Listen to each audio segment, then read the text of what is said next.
அதிகாரம் பகை திறந்தெறிதல். ஏமுற்றவரினும் ஏழை தமியனாய் பல்லார் பகை கொள்பவன். தனியாக நின்று பலரின் பகையை தேடிக் கொள்பவனை பித்து பிடித்தவனை விட பேதை என கூறுவதே பொருத்தமானதாகும். வணக்கம் நேயர்களே, மக்கள் யார் பக்கம் நிகழ்ச்சிக்கு உங்களை அன்புடன் வரவேற்கிறோம். தேர்தல் பிரச்சாரம் ஒரு பக்கம் தமிழக அரசியல்ல சூட்டை கிளப்பி இருக்கு. ஒவ்வொரு கட்சியும் வாக்காளர்களை கவர வாக்குறுதிகளை வாரி வழங்குறாங்க. அரசியல் கட்சிகளுக்கு இடையில எதிரும் புதிருமா கருத்து மோதல்கள் களை கட்டிட்டு இருக்கு. இத்தனைக்கும் இடையில பொதுமக்கள் என்ன நினைக்கிறாங்க, அவங்களுடைய எதிர்பார்ப்பு என்ன, இதை தெரிஞ்சுக்கிறதுக்காக தந்தை தொலைக்காட்சி தமிழகம் முழுமைக்கும் ஒரு சுற்றுப்பயணம் கிளம்பி இருக்கு. இறுதி சுற்று அப்படிங்கிற அந்த பயணத்துல நேற்று நெல்லை மாவட்டத்தில இருந்த தொகுதிகளை பார்த்தோம். இன்னைக்கு நாங்குநேரி, ராதாபுரம், விளவங்கோடு, கிள்ளியூர், நாகர்கோவில், பத்மநாபபுரம், கொளச்சல், கன்னியாகுமரி இந்த தொகுதிகளுக்கெல்லாம் சுற்றுப்பயணம் செஞ்சிருக்கோம். அந்த தொகுதியில் இருக்கக்கூடிய மக்களுடைய எதிர்பார்ப்புகள் என்ன அப்படிங்கறத பத்தியும் இன்னைக்கு பார்க்க போறோம். இது மட்டும் இல்லாம மாவட்டம் வாரியா கட்சிகளுடைய பலம் பத்தி பார்த்துட்டு வரோம். அந்த வரிசையில இன்னைக்கு கிருஷ்ணகிரி மாவட்டத்தை பத்தி பார்க்க போறோம். இதெல்லாம் பாக்குறதுக்கு முன்னாடி இன்னைக்கு அரசியல் கிசுகிசு என்ன அப்படிங்கறத பார்க்கலாம்.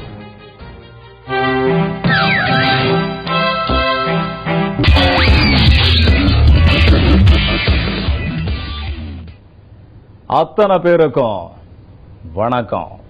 சூரிய கட்சியோட வேட்பாளர் பட்டியல்ல புதுமுகங்களுக்கு நிறைய வாய்ப்பு கொடுக்கப்பட்டிருக்கான். அந்த புதுமுகங்கள்ல திமுகவுல செல்வாக்காயிருந்த முன்னாள் சபாநாயகர் வாரிசும் ஒருத்தரான். மதுரையம்பதியைச் சேர்ந்த அவருக்கு மத்திய தொகுதியை ஒதுக்க போறாங்களாம்.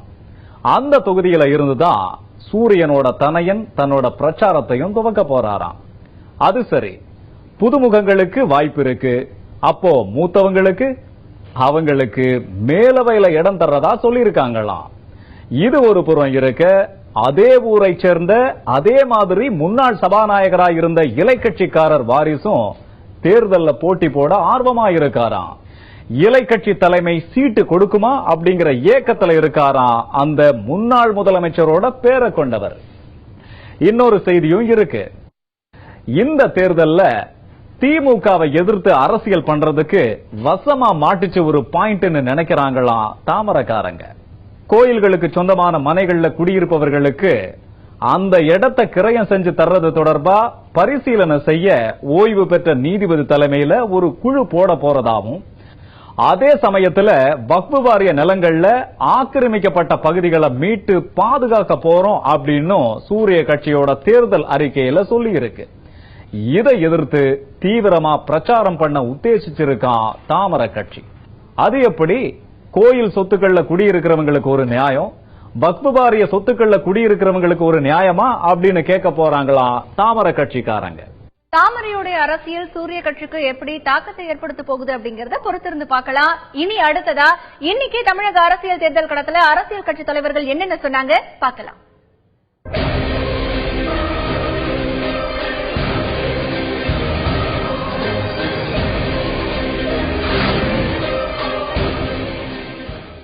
தேமுதிக மக்கள் நல கூட்டணி ஆட்சிக்கு வந்தா மக்களுக்கு எப்படி சோறு போடுவோம்னு தாம்பரத்தில் நடந்த தேர்தல் பிரச்சார கூட்டத்தில் விஜயகாந்த் பேசியிருக்காரு. அது என்னன்னு கேட்கலாம். இந்த தேர்தல் தர்மத்திற்கும் அதர்மத்திற்கும் நடக்கின்ற தேர்தல். இங்க இருக்கிற நிர்வாகிகள், பொறுப்படை தளபதிகள் இவர்கள் பேச்சை கேட்டுக்கொண்டு நீங்கள் அனைவரும் நாங்கள்ல காசுல எங்க தேர்தல் வயிறால சோறு போடுங்க, வயிறு இருந்தா போது இந்த பாடு நாம எல்லோரும் பட்டு கொண்டு இருக்கிறோம். யாருக்கா இந்த ஒரிஜினல் வயசுக்கு தான் நம்ம எல்லாரும் இந்த பாடுபட்டு கொண்டு இருக்கிறோம் இல்லையா? எங்களுக்கு வயிறாறு சோறு போட்டாலும் சரி, சோறு நாங்கள் போடுவோம். அதை எப்படி போடுவோம் என்றால் அது எப்படி போடுவோம் அப்படிதான். சோறு நாங்கள் போடுவோம். அதை எப்படி போடுவோம் என்றால் அது எப்படி போடுவோம் அப்படிதான். இதெல்லாம் எப்படி போட்டீங்களா போலன்னு கேட்பாங்க. அதுக்கு ஒரு காரணம். இதெல்லாம் நம்ம ஏதாவது யோசிச்சா சொல்றோம். திமுகவிற்கு ஆதரவு கொடுத்திருக்கிற மக்கள் தேமுதிக வர தேர்தல்ல 3 தொகுதிகளில் போட்டியிடுறதா அறிவிச்சிருக்கு. எங்களுடைய மக்கள் தேமுதிகவிற்கு ஈரோடு கிழக்கு தொகுதியும், மேட்டூர் தொகுதியும், கும்மிடிப்பூண்டி தொகுதியும் என 3 சட்டமன்ற தொகுதிகளை எங்களுக்கு ஒதுக்கியிருக்கிறார்கள். 3 தொகுதியிலே ஏற்கனவே சட்டமன்ற உறுப்பினராக இருக்கின்ற நாங்கள் 3 பேரும் அந்தந்த தொகுதியில் மீண்டும் போட்டியிடுகிறோம். நாங்கள் போட்டியிடுவதற்கு முழுக்க முழுக்க ஒத்துழைப்பை கொடுத்த தலைவர் கலைஞருக்கும் அண்ணன் தளபதி அவர்களுக்கும் இந்த நேரத்தில் மீண்டும் நன்றியை தெரிவித்துக் கொள்கிறோம். அன்புமணி திருமாவளவன் சீமானுக்கு ஆதரவு கொடுப்போம்னு அறிவிச்சிருக்கிற வேல்முருகன் அதுக்கான விளக்கத்தையும் கொடுத்திருக்காரு. காங்கிரஸ் பிஜேபி தவிர்த்து எல்லா என்ன கட்சியிலிருந்து நீக்கி வெளியேற்றப்பட்ட பாட்டாளி மக்கள் கட்சிக்கு கூட நான் ஆதரவு கட்ட தர தயாராகிறேன். என்ன கட்சியிலிருந்து நீக்கி வெளியேற்றப்பட்ட பாட்டாளி மக்கள் கட்சிக்கு கூட நான் ஆதரவு கட்ட தர தயாராகிறேன். காட்டுமலை உள்ள இப்ப திருமாவளவன் நிக்கிறேன்னு வச்சுங்க, அங்க வந்து காங்கிரஸ் நிக்குன்னு வச்சுங்க, நாங்க யாருக்கு ஓட்டு போடுவோம்? திருமாவளவன் நாங்க எதிரியா பார்க்க மாட்டோம், திருமாவளவன் தான் ஓட்டு போடுவோம். திருமாவளவன் நாங்க எதிரியா பார்க்க மாட்டோம், திருமாவளவன் தான் ஓட்டு போடுவோம். இப்ப கடலூர்ல அதே மாதிரி நாளைக்கு பிஜேபி நிக்குது, அங்க சீமானுக்கு அவங்களுக்கு ஒரு டஃப் ஃபைட் வருதுன்னா நாங்க சீர்தூக்கி பார்ப்போம். அங்க எங்களுக்கு பிஜேபி முக்கியமா சீமான் முக்கியமான சீமான் தான் முக்கியம். பிஜேபி முக்கியமா சீமான் முக்கியமான சீமான் தான் முக்கியம். இப்ப அன்புமணி நிக்கிறாரு, அன்புமணி நிக்கிற இடத்துல அன்புமணிக்கு வெற்றி வாய்ப்பு இருக்கு. இன்னொருத்தர் அங்க ரெண்டாவது டஃப் கொடுக்குறாரு பிஜேபி காரனா, நாங்க பிஜேபி போட மாட்டோம், காங்கிரஸ் போட மாட்டோம், அன்புமணி தான் போட சொல்லுவோம். அன்புமணிக்கு வெற்றி வாய்ப்பு இருக்கு, இன்னொருத்தர் அங்க ரெண்டாவது டஃப் கொடுக்குறாரு பிஜேபி காரனா, நாங்க பிஜேபி போட மாட்டோம், காங்கிரஸ் போட மாட்டோம், அன்புமணி தான் போட சொல்லுவோம். அதுக்காக நாங்க போய் அன்புமணி கிட்ட கை கோக்கணும், ஒன்னா மேடல தூக்கி நிக்கணும்ன்ற அவசியம் இல்லை. தமிழர் தமிழ் நலத்திற்காக, தமிழ் இனத்திற்காக, தமிழ் மக்களின் உரிமைக்காக போராடுகிற தமிழ்நாட்டுடைய நட்பு சக்திகளாகத்தான் நாங்கள் அனைவரையுமே பார்க்கிறோம். தமிழ்நாட்டுடைய நட்பு சக்திகளாகத்தான் நாங்கள் அனைவரையுமே பார்க்கிறோம். இன்னைக்கு குமரி டு சென்னை பகுதியில நம்ம பார்க்க போறது கிருஷ்ணகிரி மாவட்டம். கிருஷ்ணகிரி மாவட்டத்துல கிருஷ்ணகிரி, தளி, ஊத்தங்கரை, ஹொசூர், வேப்பனப்பள்ளி, பார்கூர் ஆகிய 6 சட்டமன்ற தொகுதிகள் இருக்கு. இந்த மாவட்டத்தோட மொத்த மக்கள் தொகை 14,51,446 பேர். கிருஷ்ணகிரியில இந்த தொகுதிகளில் கடந்த தேர்தல்களில் கட்சிகளுடைய வெற்றி தோல்விகள், இந்த தொகுதி மக்களின் எதிர்பார்ப்புகள் என்ன, மாவட்டத்தின் முக்கியமான பிரச்சனைகள் என்ன, அது இந்த தேர்தலில் எதிரொலிக்குமா அப்படிங்கறத பத்தி பார்க்க போறோம். இந்த நிகழ்ச்சியில பங்கேற்பதற்காக ஹொசூரில் இருந்து இணைகிறாரு சமூக ஆர்வலர் திரு ஞானசேகரன். அவரை இந்த நிகழ்ச்சிக்கு வரவேற்கிறோம். விவாதத்துக்குள்ள போறதுக்கு முன்னாடி இந்த மாவட்டத்தில் கடந்த கால தேர்தல் நிலவரம் எப்படி இருந்தது அப்படிங்கிற விவரங்களை இப்ப நம்ம பார்க்கலாம். கிருஷ்ணகிரி மாவட்டத்தை பொறுத்தவரை இருக்கக்கூடிய 6 சட்டமன்ற தொகுதிகளில் ஊத்தங்கரை தனி தொகுதியை பொறுத்தவரைக்கும் 91 இருந்து 2014 ஆண்டு வரை அதிமுக ஒரு வெற்றி, 2014 பாராளுமன்ற தேர்தலில் முதலிடம், திமுக 2009 பாராளுமன்ற தேர்தலில் முதலிடம் பெற்றிருக்கு. அடுத்ததாக பர்கூர் தொகுதியை பொறுத்தவரைக்கும் 91 இருந்து 2014 ஆண்டு வரை அதிமுக 4 வெற்றி, 99 2014 பாராளுமன்ற தேர்தலில் முதலிடம், திமுக ஒரு வெற்றி, 2004 2009 பாராளுமன்ற தேர்தலில் முதலிடம். அடுத்தது நம்ம பார்க்கக்கூடிய தொகுதி கிருஷ்ணகிரி, அதிமுக 3 வெற்றி, 2014 பாராளுமன்ற தேர்தலில் முதலிடம், திமுக 2 வெற்றி, 99 2004 2009 பாராளுமன்ற தேர்தலில் முதலிடம். அடுத்தது நம்ம பார்க்க போற தொகுதி வேப்பனஹள்ளி, அதிமுக 2014 பாராளுமன்ற தேர்தலில் முதலிடம், திமுக ஒரு வெற்றி, 2009 பாராளுமன்ற தேர்தலில் முதலிடம். அடுத்து நாம் பார்க்க இருக்கக்கூடிய தொகுதி ஹொசூர் தொகுதி, காங்கிரஸ் 4 முறை வெற்றி, திமுக 99 2004 2009 பாராளுமன்ற தேர்தலில் முதலிடம், அதிமுக 2014 பாராளுமன்ற தேர்தலில் முதலிடம், ஜனதாதளம் ஒரு முறை வெற்றி பெற்றிருக்கு. அதற்கு அடுத்தபடியாக நாம் பார்க்க இருக்கக்கூடிய தொகுதி தளி தொகுதி, இந்திய கம்யூனிஸ்ட் 2 முறை வெற்றி, காங்கிரஸ் ஒரு முறை வெற்றி, பாரதிய ஜனதா கட்சி ஒரு முறை வெற்றி, சுயேட்சை ஒரு முறை வெற்றி பெற்றிருக்கு. ஆக கிருஷ்ணகிரி தொகுதியை பொறுத்தவரைக்கும் கடந்த கால தேர்தல் நிலவரம் இதுதான். இனி நம்ம விவாதத்துக்குள்ள போலாம். இன்றைய நிகழ்ச்சியில் ஹொசூரில் இருந்து சமூக ஆர்வலர் திரு ஞானசேகரன் அவர்கள் இணைந்திருக்கிறார். வணக்கம் திரு ஞானசேகரன். இப்போ கிருஷ்ணகிரி மாவட்டத்தை பொறுத்தவரைக்கும் அதிமுக மற்றும் திமுகவின் பலம் என்பது எப்படி இருக்கிறது? இந்த 2 கட்சிகளுக்கும் சாதகமான விஷயங்கள் மாவட்டத்தில் என்னென்ன இருக்கிறது? வணக்கம். இங்க கிருஷ்ணகிரி மாவட்டத்தில் கிருஷ்ணகிரி தலைநகராக இருந்தால் கூட பொருளாதார ரீதியில் அரசுக்கு மிகப்பெரிய வருமானத்தை ஈட்டி கொடுப்பது ஒசூர். மாவட்ட தலைநகர் கிருஷ்ணகிரியை சுற்றி இருக்கக்கூடிய அனைத்து 6 தொகுதிகளிலும்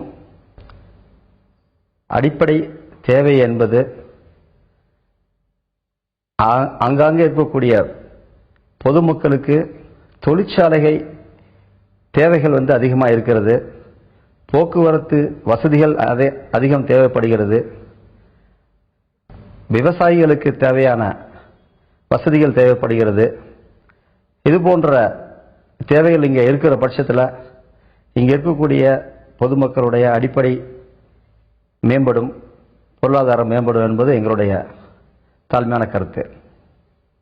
திரு ஞானசேகரன், இப்ப கிருஷ்ணகிரி மாவட்டத்தை பொறுத்த வரைக்கும் கிருஷ்ணகிரியில வந்துட்டு ரயில் நிலையம் வேண்டும் அப்படிங்கறது ஒரு பிரதானமான கோரிக்கையாக இருக்கிறது. ஒசூர்ல வந்துட்டு பல்வேறு சிறிய தொழிற்சாலைகள் இருந்தாலும் மேலும் பெரிய தொழிற்சாலைகள் ஏற்படுத்த வேண்டும், வேலை வாய்ப்பிற்காக பல்வேறு பகுதிகளில் இருந்து மக்கள் அங்கு வருகிறார்கள், ஆக தொழிற்சாலைகள் வேண்டும் அப்படின்னு சொல்றாங்க. மலர்கள் மற்றும் மாம்பழக்கூழ் ஏற்றுமதி செய்ய அரசு தரப்பிலிருந்து ஏற்றுமதி மையம் தேவை என்கின்ற ஒரு கோரிக்கையும் மக்களிடத்தில் இருக்கிறது. பர்கூர்ல டெக்ஸ்டைல் பார்க் தேவை அப்படிங்கிற கோரிக்கையும் இருக்கிறது. ஆக இந்த மாதிரியான கோரிக்கைகள் எல்லாம் வர இருக்கக்கூடிய தேர்தலில் எந்த அளவுக்கு எதிரொலிக்கும்னு நினைக்கிறீங்க? நிச்சயமாக ஒசூர் 5 விதமான உற்பத்தி பொருட்களை உற்பத்தி செய்யக்கூடிய ஒரு நகரமாக இருக்கிறது. ஆட்டோமொபைல் உதிரி பாகங்கள், மலர்கள் ஏற்றுமதி, காய்கறிகள், கிரானைட், மாம்பழக்கூழ். இது ஒசூருக்கு மட்டுமல்ல, கிருஷ்ணகிரி மாவட்டத்தில் உள்ள அனைத்து ஊர்களிலுமே இது இந்த விவசாய பொருட்கள் உற்பத்தி பண்றாங்க. இதை ஏற்றுமதி செய்வதற்கு முக்கியமாக தேவைப்படுவது போக்குவரத்து வசதி. போக்குவரத்து தரைவழி இருக்கிறது, நமக்கு ட்ரெயின் வசதி தேவைப்படுகிறது. அதன் மூலமாக ஏற்றுமதி அதிகரிக்க முடியும். அதே போன்று விமான வசதியும் தேவைப்படுகிறது. நீங்கள் கூறியது போல ஒவ்வொரு பகுதியில் இருக்கக்கூடிய இந்த உற்பத்தி பொருட்களை இந்த வசதியை ஏற்படுத்தி கொடுத்தார்கள் என்றால் இந்த கிருஷ்ணகிரி மாவட்டம் மிகப்பெரிய வளர்ச்சியை எட்டும் என்பது இங்குள்ள பொதுமக்களுடைய ஒரு முக்கிய எண்ணமாக இருக்கிறது.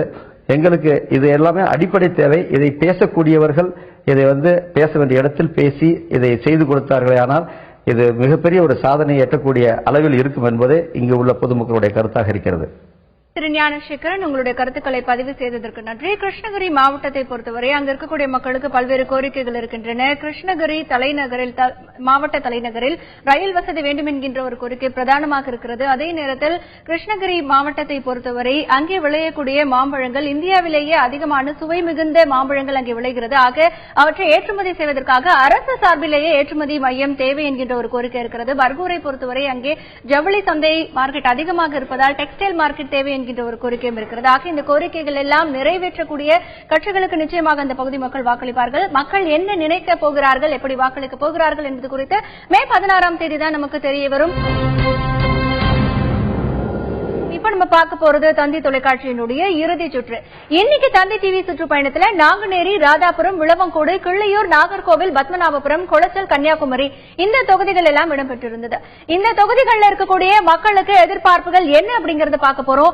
இந்த தொகுதிகளில் சுற்றுப்பயணம் செஞ்சு மக்களுடைய கருத்துக்களை தெரிஞ்சுட்டு வந்திருக்கும் கிருஷ்ணன் மீடியாவை சேர்ந்த திரு அருண் கிருஷ்ணமூர்த்தி கன்னியாகுமரியில இருந்து இன்னைக்கு இந்த நிகழ்ச்சியில இணைகிறாரு. அவரை இந்த நிகழ்ச்சிக்கு வரவேற்கிறோம். திரு அருண் கிருஷ்ணமூர்த்தி, இன்னைக்கு எந்தெந்த தொகுதிகள்ல போனீங்க, எத்தனை கிலோமீட்டர் இன்னைக்கு பயணம் செஞ்சீங்க, இன்னைக்கு இந்த தொகுதிகள்ல எத்தனை மக்களை நீங்க சந்திச்சிருக்கீங்க? இது பாத்தீங்கன்னா ஒரு சுவாரஸ்யமான பயணம். நேத்து நெல்லையில தொடங்கினோம், சென்னை வரைக்கும் நம்ம வரப்போறோம் அடுத்த வெள்ளிக்கிழமை வரைக்கும். அப்படி இந்த டோட்டல் டிஸ்டன்ஸ் பாத்தீங்கன்னா இன்னைக்கு மட்டுமே ஒரு கிட்டத்தட்ட ஒரு 400-450 கிலோமீட்டர் சென்றிருக்கும். மொத்தமா 8 தொகுதி இன்னைக்கு கவர் பண்ணிருக்கோம். இந்த 8 தொகுதியில நம்ம சந்தித்த மக்களோட எண்ணிக்கைன்னு பாத்தீங்கன்னா ஒரு 500 இருந்து 650 மக்கள்.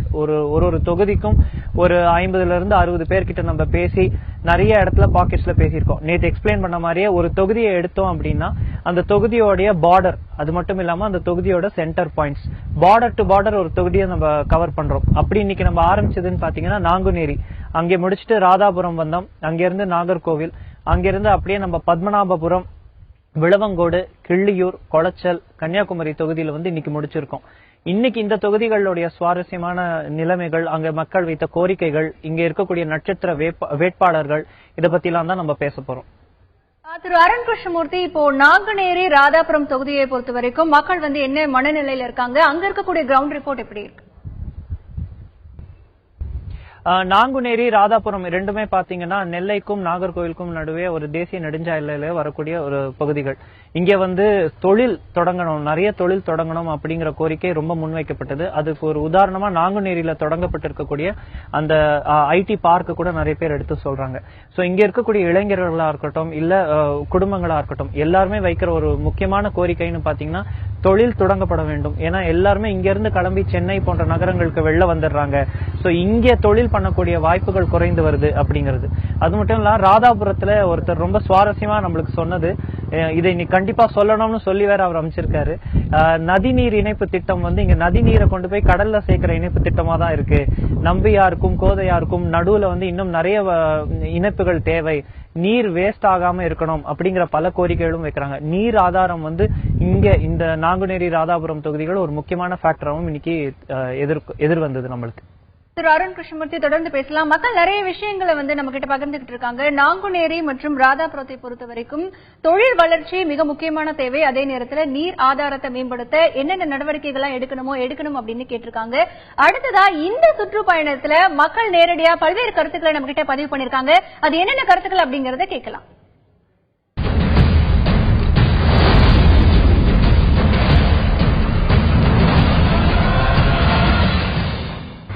எங்களுக்கு என்னன்னா எங்க ஏரியாவில் பற்றி விடுங்க, எல்லா ஏரியாவிலையும் எம்எல்ஏ எம்பிக்கள் போறாம மக்கள் நல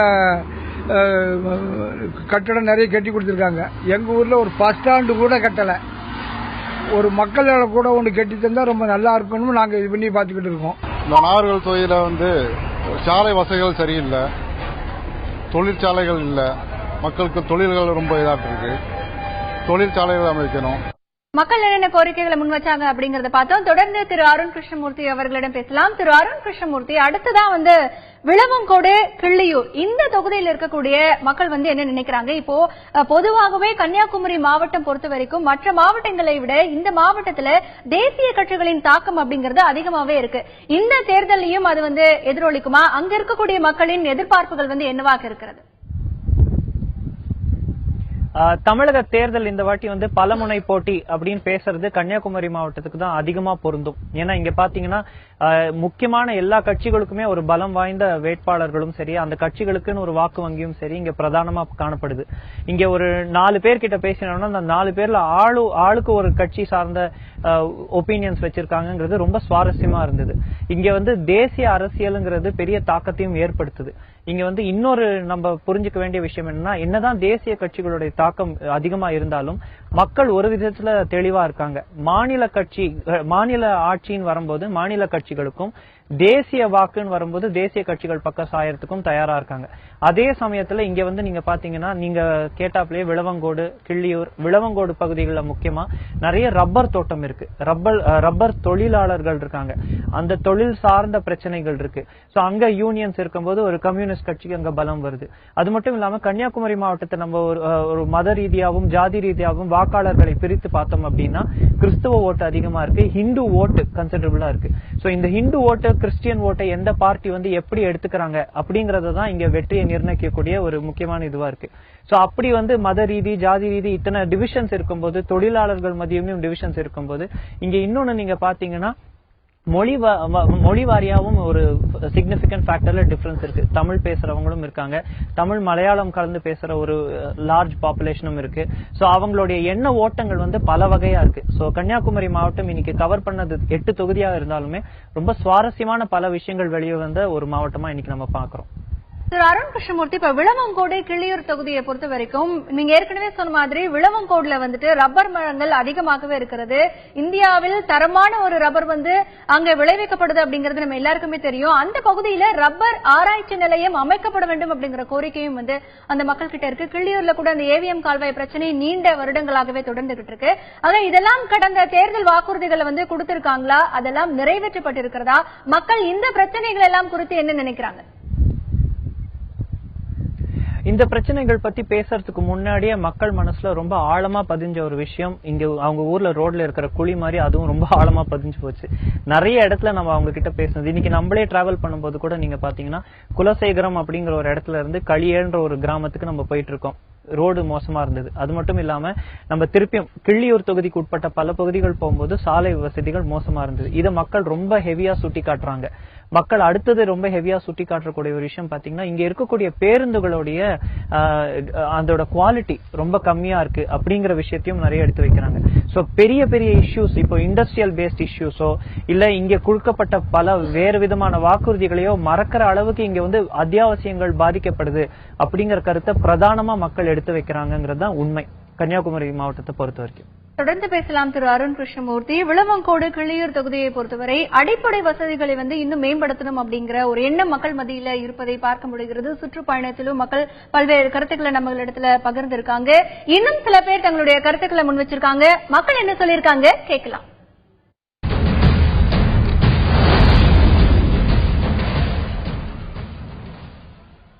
குளங்கள் தூர்வாரப்படவில்லை, ஆறுகள் கழிவுநீர் போகக்கூடிய ஆறுகள் சரி செய்யப்படவில்லை, தூர் வாங்கப்படவில்லை. இதெல்லாம் செய்தால் கன்னியாகுமரி மாவட்டம் ரப்பர் தொழிற்சாலை இல்லை, தொழில் ஃபேக்டரி ஒன்றும் இல்லை. இதெல்லாம் செய்தால் கன்னியாகுமரி மாவட்டத்தில் உள்ள மக்கள் வேலைவாய்ப்பு கிடைக்கும். டிரான்ஸ்போர்ட் பஸ்ஸுகள், அரசு இயங்கக்கூடிய பஸ்ஸுகள் அவலம் பெல்லும் பிரேக்கும் இல்லாமல் ஓடிட்டு இருக்கு. தினமும் 50-60 பஸ்கள் பிரேக் டவுன் ஆகிறது. பொதுமக்கள், பள்ளிக்கு கல்லூரி செல்வக்கூடிய மாணவிகள், தொழிலாளர்கள் அந்த பஸ்ஸை நம்பி கிராமங்கள்ல வரக்கூடிய கிராமங்களை நம்பி வரக்கூடிய மக்கள் ரொம்ப பாதிக்கப்படுகிறார்கள். நாகர்கோவில்ல ரோடுகள் எல்லாம் மோசமா இருக்கு. சில ரோடுகள்லாம் நல்லாக்கி இருக்காங்க. அப்புறம் கால்மெண்ட் ரோடு ரொம்ப பள்ளத்தாக்கா இருக்கு. அப்புறம் செட்டிக்குளம் ராமன்புத்தூர் ரோடு ரொம்ப மோசமா இருக்கு. செட்டிக்குளம் வேப்பமூடு ரோடு மோசமா இருக்கு. அதனால வண்டி ஓட்டவோ நடக்கவோ ரொம்ப சேதம் அடைஞ்சிட்டு இருக்கு. அதனால கஷ்டம். வரக்கூடிய ஆட்சி நல்ல ஆட்சியை இதெல்லாம் நல்லாக்கி தரணும். மக்களுடைய கருத்துக்களை நம்ம தொடர்ந்து பாத்துக்கிட்டு இருக்கோம். அடுத்ததா திரு அருண் கிருஷ்ணமூர்த்தி அவர்களிடம் பேசலாம். திரு அருண் கிருஷ்ணமூர்த்தி, சொல்லுங்க, நாகர்கோவில் மற்றும் பத்மநாபபுரம் இந்த தொகுதிகளில் நிலவரம் என்பது எப்படி இருக்கிறது? இப்ப நாகர்கோவில் பொறுத்த வரைக்கும் அதற்கு பக்கத்துல பல்வேறு மீனவ கிராமங்கள் எல்லாமே இருக்கு. ஓட்டை நிர்ணயிக்கக்கூடிய வளமும் அவர்கள் கிட்ட இருக்கு. அந்த பகுதியில் இருக்கக்கூடிய கிரவுண்ட் நிலவரம் எப்படி இருக்கு? நாகர்கோவில் தொகுதியின் முக்கியமா பாத்தீங்கன்னா ஒரு சுவாரஸ்யம் இங்க என்ன அப்படின்னு பாத்தீங்கன்னா, அதிமுக வேட்பாளரை மாத்திருக்காங்க. பாஜக நிறுத்தப்பட்டிருக்கிற வேட்பாளருக்கு அவர் கொஞ்சம் பிரபலமான வேட்பாளரா இருக்காரு. சோ அது மட்டும் இல்லாம இப்ப திமுக இன்னும் வேட்பாளர் அறிவிக்கல. சோ இப்படி ஒரு போட்டி இருக்கும்போது இதுல மக்கள் நல கூட்டணியும் ஒரு நல்ல வேட்பாளரை அறிவிச்சாங்கன்னா இங்க ஒரு 4 முனை போட்டி அப்படின்னு வரும்போது யாருக்கு வெற்றி வாய்ப்பு? ஒரு கடினமான போட்டி தமிழகத்துல ஒரு 10-15 தொகுதிகளில் மிக கடினமான போட்டி இருக்கணுமா, அதுல நாகர்கோவில் கண்டிப்பா அந்த லிஸ்ட்ல இருக்கும். அதுக்கப்புறம் பாத்தீங்கன்னா நாகர்கோவில் இங்க ஒரு நகர்ப்புறம், அந்த நகர்ப்புறத்துல பல சுவாரஸ்யமா ஒரு விஷயம் சொன்னாங்க. எப்படி இந்தியாவிலே இந்த நகராட்சி தான் வசூல்ல நிறைய இருக்கு, வருமானம் இருந்தும் இந்த நகராட்சியில உட்கட்டமைப்பு வசதிகள் இன்னும் மேம்படுத்தப்படாம இருக்கு. பாதாள சாக்கடை திட்டத்துக்கு அங்கங்க தோண்டி போட்டிருந்தாங்க. இந்த மாதிரி பல குறைகளை மக்கள் எடுத்து வச்சாங்க. அவங்களுக்கு ஆஸ்பிரேஷன்ஸ் பாத்தீங்கன்னா எந்த ஒரு அர்பன் சென்டருக்கும் இருக்கக்கூடிய ஆஸ்பிரேஷன்ஸ் நிறைய இருக்கு. திடக்கழிவு மேலாண்மையில இருந்து அவங்களுக்கு ஒரு நல்ல பாதாள சாக்கடை திட்டத்தில இருந்து அவங்களுடைய இன்ஃப்ராஸ்ட்ரக்சர் டெவலப்மெண்ட், சாலைகள் ரொம்ப குறுகி இருக்கு, அதை விரிவுபடுத்தணும், பாலங்கள் கட்டணும் அப்படிங்கிற பல கோரிக்கைகள் வைக்கிறாங்க. பத்மநாபபுரம் தொகுதின்னு எடுத்தீங்கன்னா ஒரு பறந்து விரிந்த தொகுதி. முன்பு திருவெட்டாரா இருந்த தொகுதியில இருந்த பல பகுதிகளை கூட எடுத்து இன்னைக்கு பத்மநாபபுரத்துல ஆட் பண்ணியிருக்காங்க. இதுல இன்னொரு சுவாரஸ்யமான விஷயம் பாத்தீங்கன்னா, நாகர்கோவிலும் சரி பத்மநாபபுரமும் சரி டூரிஸ்ட் அடிக்கடி வந்துட்டு போறக்கூடிய ஒரு ஜங்ஷன் பாயிண்ட்ஸா இருக்கு. பத்மநாபபுரத்துல ஒரு பெரிய பேலஸும் இருக்கு, அதுக்கு பக்கத்துல ஒரு முருகன் கோவிலும் இருக்கு. சோ இங்க டூரிஸ்ட்க்கு அடிப்படை வசதிகள் இன்னும் நிறைய செஞ்சு கொடுக்கணும். அந்த நாகர்கோவில் மார்த்தாண்டம் திருவாண்டம் அந்த மெயின் ரோடுக்கு இன்னும் சேஃப்டி மெஷர்ஸ் வேணும். அது மட்டும் இல்லாம இங்க தொழில் தொடங்கப்பட வேண்டும் அப்படிங்கிற கோரிக்கைகள் பத்மநாபபுரம் தொகுதியிலும் சரி நாகர்கோவிலும் சரி பிரதானமா எடுத்து வைக்கப்படுது. திரு அருண் கிருஷ்ணமூர்த்தி, நாகர்கோவில் பத்மநாபபுரம் தொகுதியை பொறுத்தவரை கடந்த காலங்கள்ல தேர்தல் வாக்குறுதியா கொடுக்கப்பட்டதெல்லாம் நிறைவேற்றப்பட்டிருக்கிறதா? எவ்வளவு சதவிகிதம் நிறைவேற்றப்பட்டிருக்கிறது? இது பற்றி மக்கள் என்ன மாதிரியான கருத்துக்களை உங்ககிட்ட பகிர்ந்துகிட்டாங்க?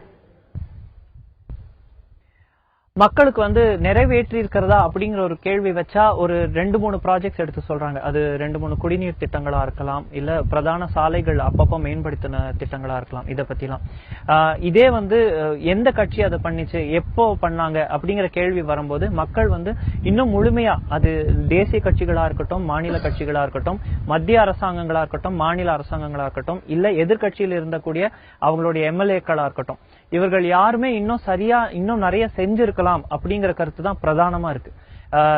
முழுமை அடையல அப்படிங்கிறது நம்மளுக்கு இன்னைக்கு தெளிவா மக்கள் கிட்ட பேசினதுல தெரிய வருது. திரு அருண் கிருஷ்ணமூர்த்தி அவர்கள் சொன்னது போல மக்கள் பல்வேறு விஷயங்களை எதிர்பார்த்துட்டு இருந்திருக்காங்க. இன்னும் பல பணிகளை தங்களுடைய சட்டமன்ற உறுப்பினர் செய்திருக்கலாமோ அப்படிங்கிற ஒரு எண்ணம் மக்களிடத்தில் இருப்பதை நான் பார்க்க முடிகிறது. அடுத்ததாக இந்த சுற்றுப்பயணத்தில் மக்கள் பல்வேறு கருத்துக்களை நம்மிடம் தெரிவித்திருக்கிறார்கள். அது என்ன என்பதை பார்க்கலாம்.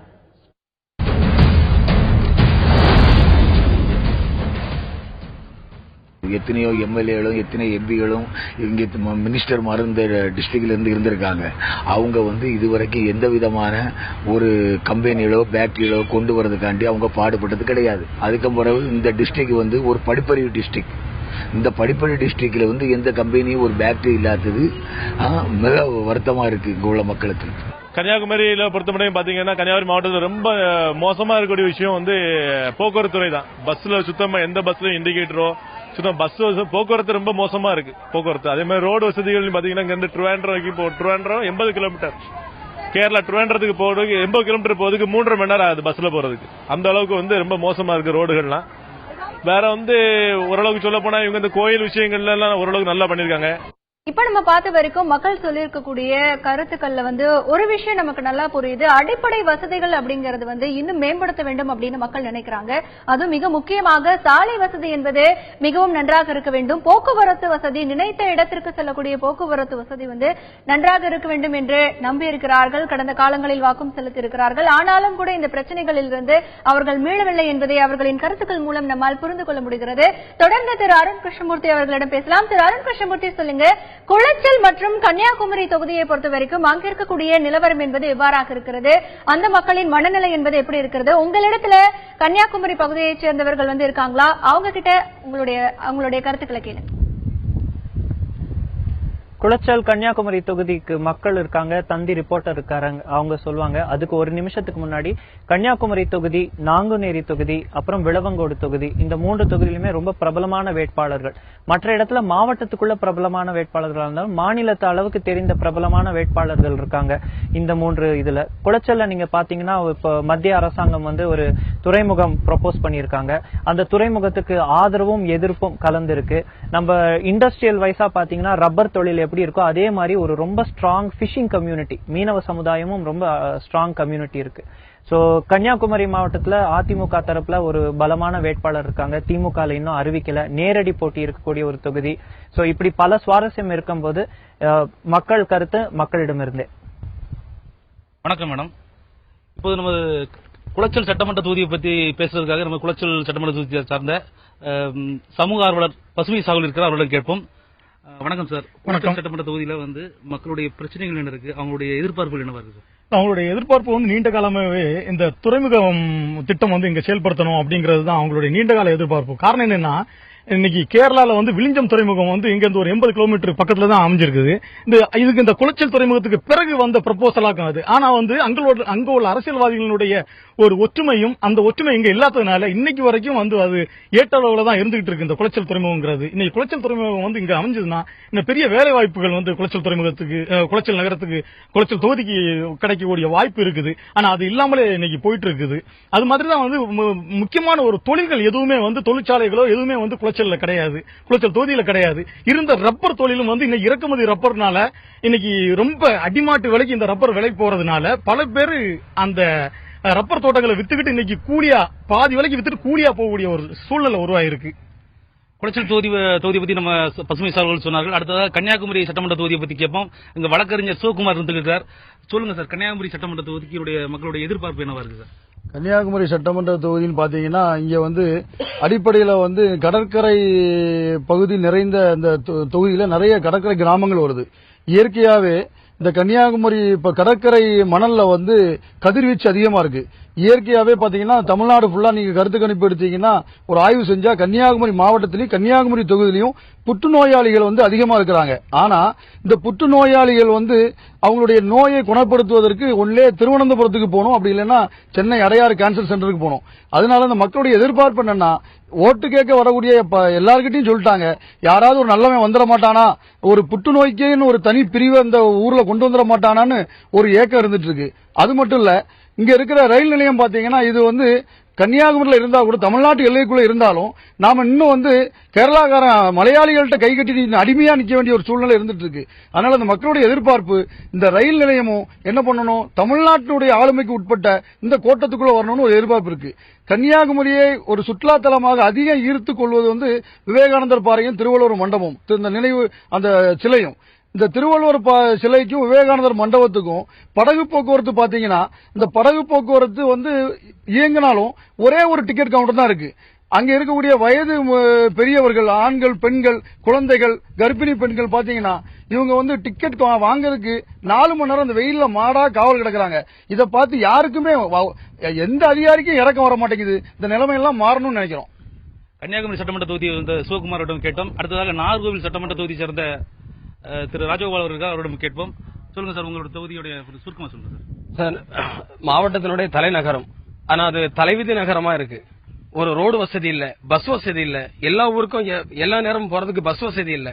இன்னும் சொல்ல போனா நாகர்கோயிலுங்கிற பேரே அந்த நாகராஜா கோயில் வச்சுதான் வந்திருக்குது. அந்த நாகராஜா கோயில்ல எந்த ஒரு அடிப்படை வசதியும் இல்ல. ஆட்சிகள் மாறிக்கிட்டே இருக்கு, காட்சிகள் மாறிக்கிட்டே இருக்கு, மக்களுக்கு எந்த ஒரு நல்லதும் நடந்ததா இல்ல.